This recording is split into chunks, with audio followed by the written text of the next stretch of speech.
Miss হবে না আপনার পছন্দের টিভি শো। দেখুন জি5 অ্যাপে একদম ফ্রি। তুমি খুব ভালো করে বুঝতে পারছো আমি এটা কেন করেছি অনিন্দ, কিন্তু তুমি মানতে চাইছো না।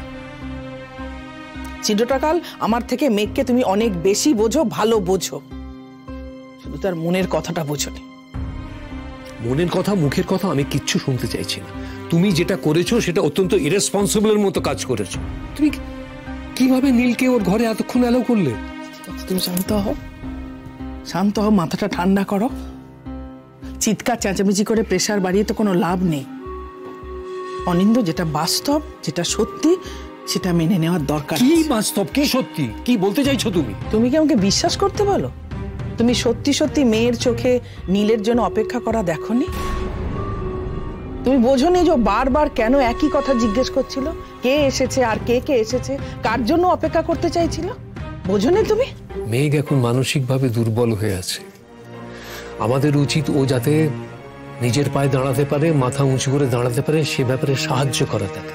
আমি তো জানি ও নীলের জন্য পাগল হয়ে আছে, জানি তো। কিন্তু যে সুগারের পেশেন্ট, তার সামনে একটা থালা মিষ্টি বসিয়ে দেওয়া তো ভালোবাসার প্রমাণ নয়, সেটা তার কাছে বিষের মতো।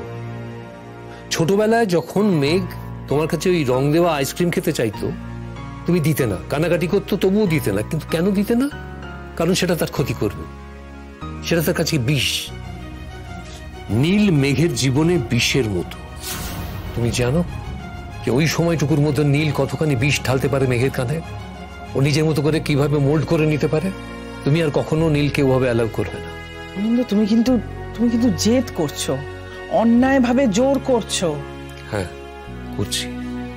আমি যখন করছি তখন তার একটা কারণ আছে, সেটা তোমার বোঝা উচিত। মেঘ এখন শারীরিকভাবে, মানসিকভাবে দুর্বল হয়ে আছে। নীল দিনের পর দিন ওর সঙ্গে যে অন্যায়গুলো করেছে সেগুলো ও মনে করতে চাইছে না। ও যখন মনে করতে চাইছে না, তুমি জোর করে কেন ওকে মনে করাতে চাইছো? তার কারণ আমি তার বাবা। আমার মেয়ে যখন দুর্বল, সে যেন কোনো ভুল সিদ্ধান্ত না নেয়, সেটা আমার দেখা দরকার। ও না মনে করলেই তো সমস্তটা বদলে যাবে না। নীলকে তো বারবার ক্ষমা করে দিয়েছে, মাফ করে দিয়েছে। নীল বদলেছে? বদলায়নি। ও বদলাবার ছেলে নয়। ও বারবার আঘাত করবে, ও ভালোবাসা মানুষকেই আঘাত করবে, এইটাই ওর অসুখ। আমি কেন আমার মেয়েটাকে বারবার কষ্ট পেতে এগিয়ে দেবো বলো তো? তুমি কেন ধরে নিচ্ছ যে নীল কোনোদিনও বদলাবে না? মানুষই তো বদলায়।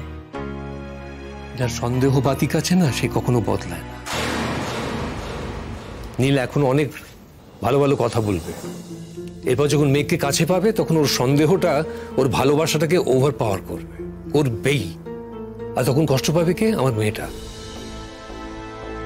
মধুমিতা, আমাদের অনেক ভাগ্য ভালো যে আমরা ওকে সুস্থ করে বাড়িতে আনতে পেরেছি। প্রতিবার যে পারবো তা কিন্তু নয়। সমস্ত জেনে শুনে মেঘকে কেন ঠেলে দেব নীলের কাছে? নীলের দিকে তুমি আমি ঠেলে দেবার কেউ নই অনিন্দ।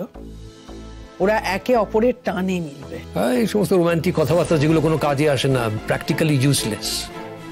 মেঘ এখন রিকভার করছে। এরপরে যখন ও আবার অপমানের মুখে পড়বে, আবার যখন সন্দেহের মুখে পড়বে, আবার যখন তাকে নিয়ে কুশ্রী ইঙ্গিত করা হবে, তখন মেঘ কি করবে সেটা বুঝতে পারছো? কিভাবে সামলাবে? নাকি এই পরিস্থিতি যাতে তৈরি না হয় তার জন্য পড়াশোনা, গান বাজনা সমস্ত ছেড়ে দেবে, প্রেমের জন্য সমস্ত কিছু ত্যাগ করবে? তা কেন হবে? মেঘ কেন সবকিছু ছেড়ে দেবে? আমি তো সে কথা বলছি না। বলছো না তো? ও পড়াশোনা করবে, গান বাজনা করবে, সব করবে তো? ওকে 5টা মানুষের সঙ্গে উঠবোস করতে হবে, তার মধ্যে পুরুষের সংখ্যা বেশি। তখন নীলের সন্দেহবাতিক ওই মানসিকতা আবার কিন্তু জেগে উঠবে। তুমি কেন এইভাবে ভাবছো অনিন্দ? রূপকে জড়িয়ে যেদিন মেঘকে ওরা অপমান করেছিল ওদের বাড়িতে, শেষবারের মতো ও যখন ও বাড়ি থেকে এখানে চলে এলো, সেদিন ওর কথাগুলো আজও আমার কানে বাজে। আমাকে বলেছিল, বাপি, আমি যদি কোনোদিন ও বাড়িতে ফিরে যেতে চাইও, তুমি কিন্তু আমাকে যেতে দিও না। নীল কি বলেছিল? ওর মতো দুশ্চরিত্র একজন মেয়ে।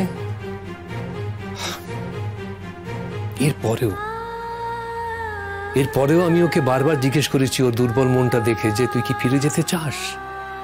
ও চাইনি ফিরে যেতে। তাও হয়তো আমি জিজ্ঞেস করতাম, এবারেও জিজ্ঞেস করতাম, যদি দেখতাম সেই রাত্রিরে নীল ওকে আড়াল করে দাঁড়িয়েছে। দাঁড়ায়নি তো।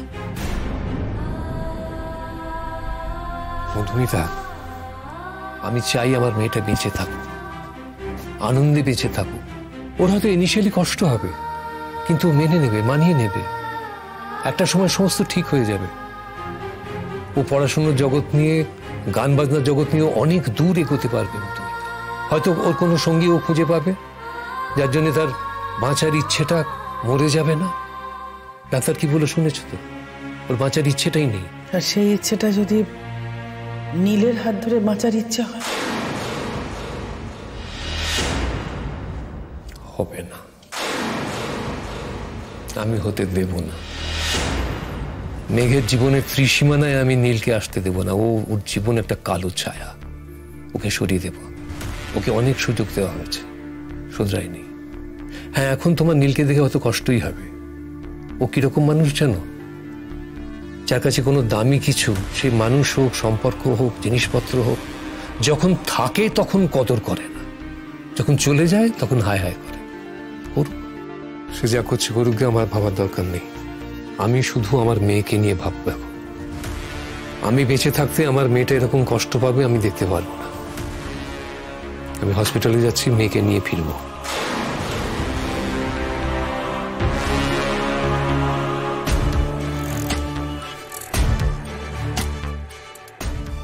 তার মানে আজ হসপিটালে একটা বড় সড় ড্রামা হবে মনে হচ্ছে। নীলকে বাবি আটকাবে।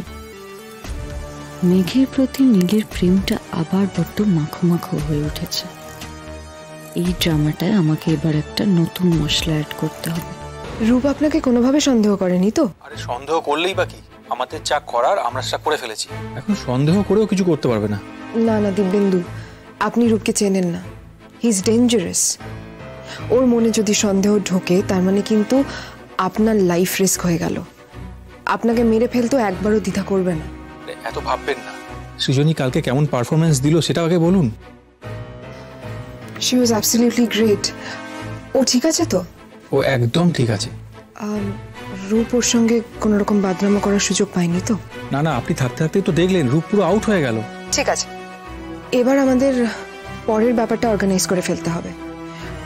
মেঘ সুস্থ হওয়ার পরে আমরা বাকি কাজটা করব।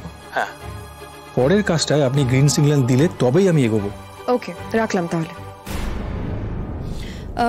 দাদা ভাইকে এখন কিছু জানাবে না? না, সময় আসুক, তারপর সবাইকে একসাথে জানাবো।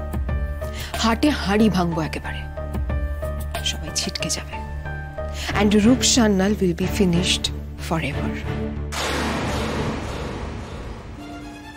শুধু রূপ সান্যাল নয়, ওর জুড়িদার, ওরও তো সব পর্দা ফাঁস হয়ে যাবে।